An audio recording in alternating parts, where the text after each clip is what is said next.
Do I necessarily dislike my natural body type? No. But do I like wearing outfits that just show it off the way it is? Not really.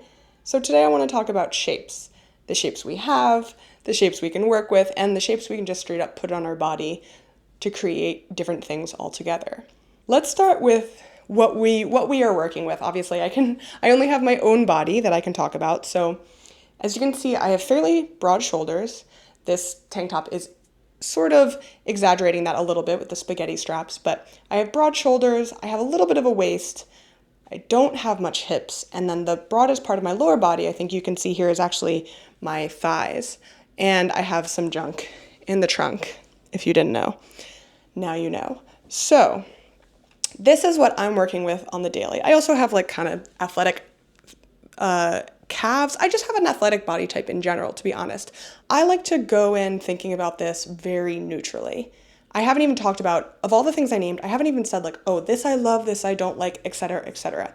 For me, it's almost like a game of peekaboo. It's like, this is what I want to show off today, this is what I want to hide today, this is what I want to accentuate, this is what I want to transform, and it's just like tools in a toolbox. So that's always a good way to think about it. I'm definitely for body neutrality in that way, especially when you think so much about the clothing you're putting on your body. You do have to really think a lot about your body, which can be tricky. So the main shapes that I like to play with are like basic ass shapes. This is just squares. If you can tell, especially the way this comes out to the corner of my shoulder here, it really squares me off.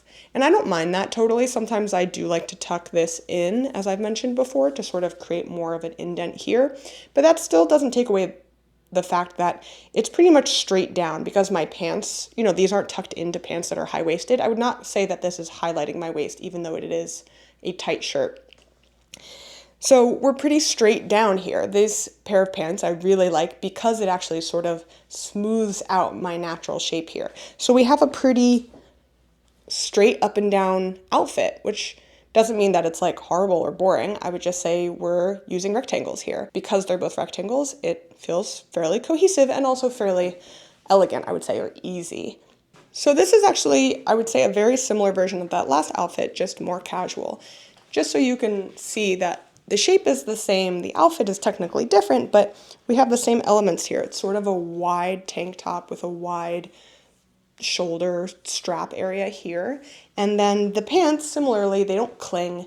They're not creating any necessarily big shapes. They just sort of drape straight down. And that's something I actually find difficult in pants for me, that they just hang off of the top and then sort of smooth everything out. And I like that silhouette on me a lot. It makes me feel very like relaxed, And so, yeah, I wore this for a day out once when I was shopping with my sister-in-law. So those two were square on square. I want to do oval on oval. The oval for the bottoms in question is, I have two pairs of barrel leg jeans. These are a pretty slight barrel, but I think you still get a sort of rounded shape from them. These are from GU or GU. Sorry, I like to call them GU, but that's not how you pronounce the store name. Top for oval is a little bit harder. I actually do have one sweater that I think is fairly oval shaped.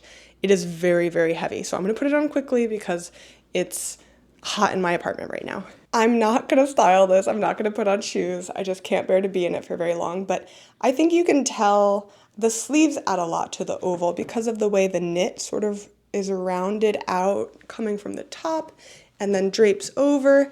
It's very cute to do oval on oval. I think it's a little bit more difficult as things go, just because there are not a lot of garments that I would say I find very ovally, but it's a very fun pairing. Okay, I just threw on my denim set because I think it's the perfect example for triangle on triangle.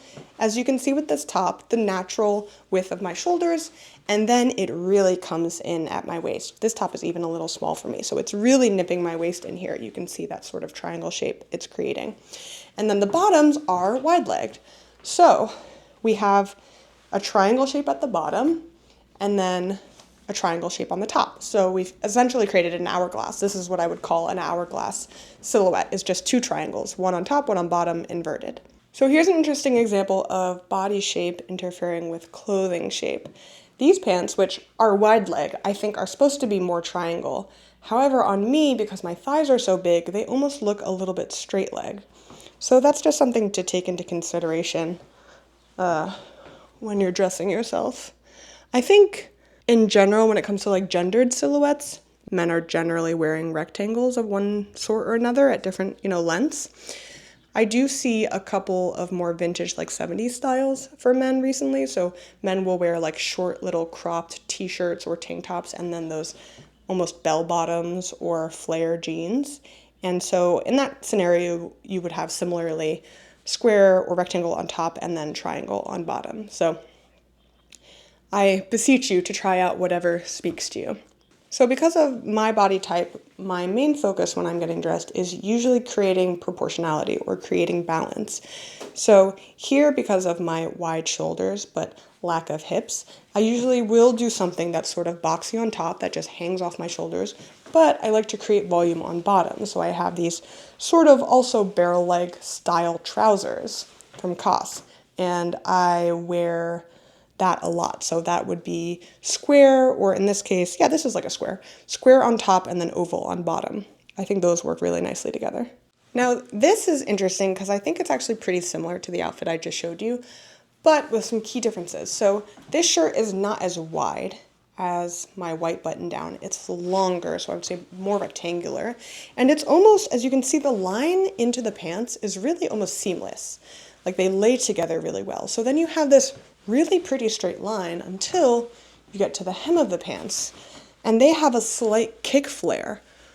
So I would say this is rectangle on triangle, and the kick flare is really what creates the interest, creates the movement, balances out my shoulders in this silhouette. Now I'm trying to think what other shapes I like. I like square over triangle, I like square over oval, I like square over square. Do I like triangle over square? Not typically. I would say if I do that, I'm sort of relying on my natural body shape. And I can show you an example of that. That's sort of my 2000s relaxed, almost sexy look. I have an example in mind. I wore this to the bar on Monday and I kind of felt like it needed flip-flops, but if I own a pair of flip-flops, I don't know where they are. Anyway, so technically I would say this is rectangle on rectangle because, the pants are pretty much straight down, and then the shirt is just a rectangle like most tank tops. However, because tank tops are stretchy and tight, they are using the natural shape of your body. So again, we have my wide shoulders, we have my waist, so that is sort of the triangle, a long triangle into a long rectangle. And I also have a long torso generally. I guess I essentially have like a swimmer's build, right? Like wide shoulders and then sort of a narrow waist, and big strong legs. So that's what I'm working with. And I don't wear this kind of outfit that much, but it is something I do like to go out in because I think it's kind of like fun and flirty. I think we're going to cut it here today. I really do like thinking about shapes. To me, that's the sort of bones of the outfit. Sure, you can add color and you can add texture, but to me, the biggest thing that I'm focusing on usually is what shape I'm creating on my body or with my body. So let me know what sort of shapes you guys like. If you have a sort of rotation of shapes that you usually play with, let me know what they are. And if you haven't realized that you do, it's time to figure that out.